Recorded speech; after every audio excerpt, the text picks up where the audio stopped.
श्री स्वामी समर्थ. नमस्कार मंडळी. स्वामी कृपेने तुमच्या सर्व इच्छा मनोकामना पूर्ण हो अशी मी स्वामी महाराजांना प्रार्थना करते. आजच्या नवीन व्हिडिओमध्ये तुमच्या सर्वांचं स्वागत करते. आज पण आहे आणि उद्या पण आहे. 2 दिवस अमावस्या आहे, त्यामुळे तुम्ही हे उपाय 2 दिवस करू शकता. उद्या कार्तिक अमावस्या आहे, त्यासाठी आपल्याला काही उपाय करायचे आहेत. आंघोळीच्या पाण्यामध्ये तुम्हाला एक वस्तू टाकायच्या आहेत आणि त्याने तुम्हाला आंघोळ करायची आहे. तुमचा कोणताही शत्रू असू द्या, गुप्त शत्रू असू द्या किंवा तुम्हाला समोरून वार करतोय कोणताही शत्रू असू द्या, तुमच्या मनामध्ये त्याचा नायनाट होणार आहे, तो नष्ट होणार आहे. तुमच्या घरामध्ये वृद्ध व्यक्ती असतील, ती सतत आजारी असतात किंवा लहान मुलं आहेत, ते सतत आजारी आहेत आणि चिडचिड करतात किंवा काही निगेटिव्ह वातावरण आहे, प्रसन्न वाटत नाही. तुम्ही काही त्रास असेल तुमच्या घरामध्ये किंवा तुम्हाला स्वतःला खूप त्रास होत असेल, काही दुखत असेल किंवा काही आजारपण असेल, सर्व काही नष्ट होणार आहे. हिंदू धर्मात प्रत्येक महिन्यातील अमावस्या तिथी ही खूप महत्त्वाची मानली जाते. अमावस्या ही गंगास्नान आणि दानासाठी विशेष महत्त्वाची आहे. या अमावस्येला तुम्हाला गंगास्नान जर तुम्हाला जमलं तर तुमच्या घराच्या जवळ एखादी नदी असेल तर तिथं जाऊन तुम्ही आवर्जून गंगास्नान करा. आपल्या हातून काही नकळत पाप झालेलं असेल ते सर्व पाप नष्ट होतं. त्यामुळे तुम्ही या दिवशी आवर्जून अशी आंघोळ करा किंवा तुम्ही दान सुद्धा करू शकता. बघा, दानासाठी विशेष महत्त्वाची आहे ही अमावस्या. तुम्ही कोणत्याही प्रकारचं दान करू शकता. काही वस्तू गरिबांना देऊ शकता किंवा काही खायला सुद्धा देऊ शकता. कार्तिक अमावस्या दरवर्षी कार्तिक महिन्यातील कृष्ण पक्षातील अमावस्या तिथीला साजरी केली जाते. कार्तिक अमावस्येला नदीत किंवा नदीतीरी जाऊन स्नान केल्याने मनुष्याला फलप्राप्ती होते. पितरांचे तर्पण देखील या दिवशी केले जाते.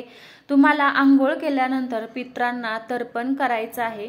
पितरांचे तर्पण केल्याच्या नंतर तुम्हाला पिंडदान सुद्धा या दिवशी करायचं आहे, म्हणजे त्यांच्या आत्म्यांना शांती मिळते. धार्मिक मान्यतेनुसार अमावस्येच्या दिवशी पूर्वज मृत्यू लोकातून पृथ्वी तलावर येत असतात. त्यामुळे पितरांसाठी तर्पण, पिंडदान किंवा श्राद्ध हे तुम्हाला करायचं आहे.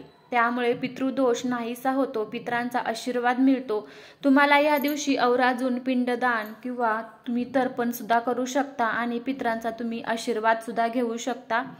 हिंदू पंचांगानुसार कार्तिक महिन्यात अमावस्या यंदा 30 नोव्हेंबरला सकाळी 10:29 सुरू होणार आहे, तर 1 डिसेंबरला सकाळी 11:50 असणार आहे. तर ही अमावस्या उद्या सुद्धा आहे, म्हणजेच रविवारी उद्या सकाळी 11:50 ही अमावस्या आहे. त्यामुळे तुम्ही उपाय आज किंवा उद्या दोन्ही दिवसामध्ये तुम्हाला शक्य होईल तेवढे तुम्ही उपाय करू शकता. या दिवशी तुम्हाला शास्त्रात सांगितलेलं असं आहे की या दिवशी ब्रह्ममुहूर्तावर उठून तुम्हाला स्नान करायचं आहे. तसेच भगवान विष्णूची पूजा देखील करायची आहे. पितरांना नैवेद्य दाखवायचा आहे. कार्तिक अमावस्येच्या दिवशी श्री विष्णूचे नामस्मरण केले तर तुम्हाला याचे खूप फल मिळते. या दिवशी व्रत केल्यास देवी देवतांचा आशीर्वाद प्राप्त होतो. अमावस्येच्या दिवशी कालसर्पदोष आणि शनी दोषापासून सुद्धा मुक्ती मिळते असं म्हणतात. त्यामुळे तुम्ही आवर्जून काही ना काही उपाय या दिवशी तुम्ही आवर्जून करा, म्हणजे तुम्हाला या उपायांचे फळ सुद्धा मिळेल आणि तुमच्या घरातील काही खूप वाईट तुमच्या बाबतीत होत असेल किंवा खूप दुःख असेल तर सर्व काही याने नष्ट होणार आहे.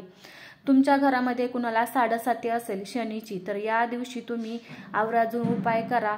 या साडेसाती जर असेल तर सर्व काही नष्ट होणार आहे. तर तुम्हाला आंघोळीच्या पाण्यामध्ये अशा कोणत्या वस्तू टाकायच्या आहेत, त्या वस्तू टाकल्याने सर्व दोष नष्ट होतील, ते आज आपण पाहूया. त्या अगोदर चॅनलवरती नवीन असाल प्लीज चॅनलला सबस्क्राईब करा, बेल आयकॉन प्रेस करा, जेणेकरून मी कोणताही व्हिडिओ अपलोड करेन ते सर्वात अगोदर तुमच्यापर्यंत पोहोचेल आणि एकही व्हिडिओ मिस होणार नाही. तर तुम्हाला सकाळी ब्रह्ममुहूर्तावर उठायचं आहे. उठल्याच्या नंतर आंघोळीला पाणी काढायचं आहे.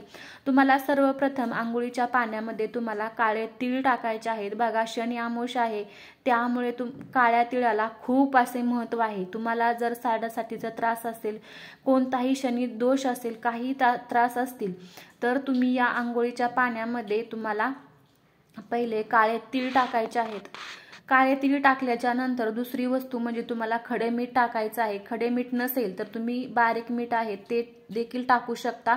त्यानंतर तुम्हाला याच्यामध्ये थोडीशी हळद टाकायची आहे. हळद ही ना आपला गुरु कमजोर असतो ते बळकट करते असं म्हणतात. त्यामुळे तुमच्या कुंडलीतील ग्रहदोष काही असेल किंवा गुरुदोष कुठला लागलेला असेल किंवा कमकुवत झालेला असेल तर याने दूर होतो। त्यामुळे तुम्ही हळद आवर्जून पाण्यामध्ये टाका। या वस्तू टाकल्याच्या नंतर तुम्हाला तुमच्या घरामध्ये गंगाजल असेल तर थोडंसं गंगाजल सुद्धा टाकायचं आहे। गंगाजल टाकले तर असं म्हणतात गंगेला स्नान केल्यासारखं आहे, त्यामुळे तुम्ही गंगाजल सुद्धा आवर्जून टाका। जर गंगाजल नसेल तर देवाचं साहित्य मिळतं त्या ठिकाणी तुम्ही जावा, तुम्हाला आवर्जून गंगाजल मिळेल। अशा पद्धतीने तुम्ही साहित्य टाकून तुम्हाला आंघोळ करायची आहे। आंघोळ करत असताना तुम्हाला सर्वप्रथम उजव्या खांद्यावरून पाणी घ्यायचं आहे। असं नाही की तुम्ही गुडघ्यावरून पाणी घेतलं तर तुम्हाला कोणताही याचा परिणाम दिसणार नाही।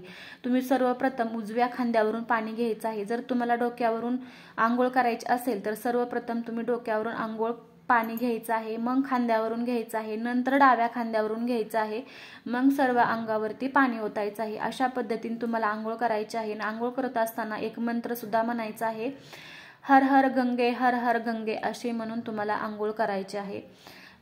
अशी तर तुम्ही आंघोळ केली तर तुमच्या घरातील काही दोष असतील किंवा तुमच्यामध्ये काही दोष असतील, तुम्हाला कोणता त्रास असेल, सर्व काही याने नष्ट होणार आहे। या पद्धतीने तुम्ही आंघोळ करा। उद्या अमावस्येच्या दिवशी तुमचे सर्व दोष नाहीसे होतील। आजची जेवढी सेवा झालेली आहे तेवढी स्वामींच्या चरणी रुजू करते आणि इथंच थांबते। श्री स्वामी समर्थ। जय जय स्वामी समर्थ। धन्यवाद।